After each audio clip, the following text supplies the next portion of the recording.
As you know by now, Python comes with a lot of ready-to-use data types. We've seen integers, floats, booleans, and strings in detail. But those data types can only take you so far.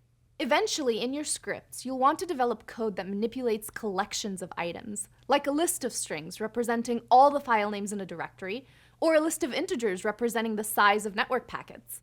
This is where the list data type comes in handy. You can think of lists as long boxes, with the space inside the box divided up into different slots. Each slot can contain a different value. Like we mentioned earlier when we first came across a list, in Python we use square brackets to indicate where the list starts and ends. Let's check out an example.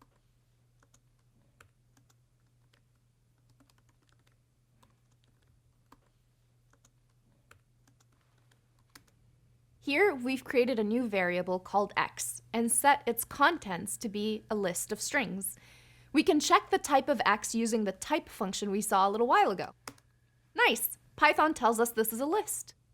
In the same way we've done with other variables, we can show the contents of the whole list using the print function. The length of the list is how many elements it has.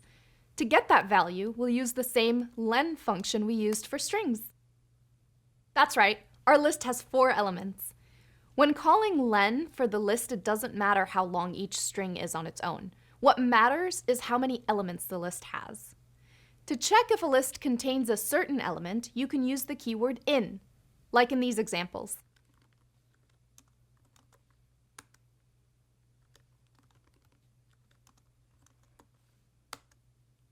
Again, like when we used this with strings, the result of this check is a boolean, which we can use as a condition for branching or looping. We can also use indexing to access individual elements depending on their position in the list. To do that, we use the square brackets and the index we want to access, exactly like we did with strings. Remember that the first element is given the index 0. This means the last index of the list will be the length of the list minus 1. What happens if we try to access an element after the end of the list?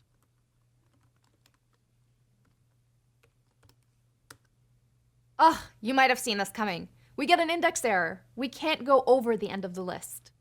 Remember that because list indexes start at 0, accessing the item at index 4 means we're trying to access the 5th element in the list. There are only 4 elements, so we're out of range if we try to access the index number 4. Does this seem a bit confusing? If it does, this visualization might help you out. As you can see, index 4 doesn't point at anything since there's no slot 4 in our list. As with strings, we can also use indexes to create a slice of the list. For this, we use ranges of 2 numbers separated by a colon.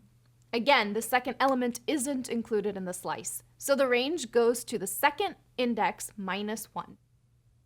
Here, we start at index 1 and go up to 1 less than 3, which is 2. We can also leave out one of the range indexes empty. The first value defaults to 0 and the second value to the length of the list. Make sense? If all this sounds really familiar to what we said about strings, then this course is working as intended. That's because strings and lists are very similar data types. In Python, strings and lists are both examples of sequences. There are other sequences too, and they all share a bunch of operations, like iterating over them using for loops, indexing, using the len function to know the length of the sequence, using plus to concatenate 2 sequences, and using in to verify if the sequence contains an element. So this is great news. While understanding indexing is hard, once you know it for one data type, you've pretty much mastered it for every data type. So you actually know way more than you thought. Wow, now we're really cooking. Next up, we're going to look at some more list operations, this time actually specific to lists.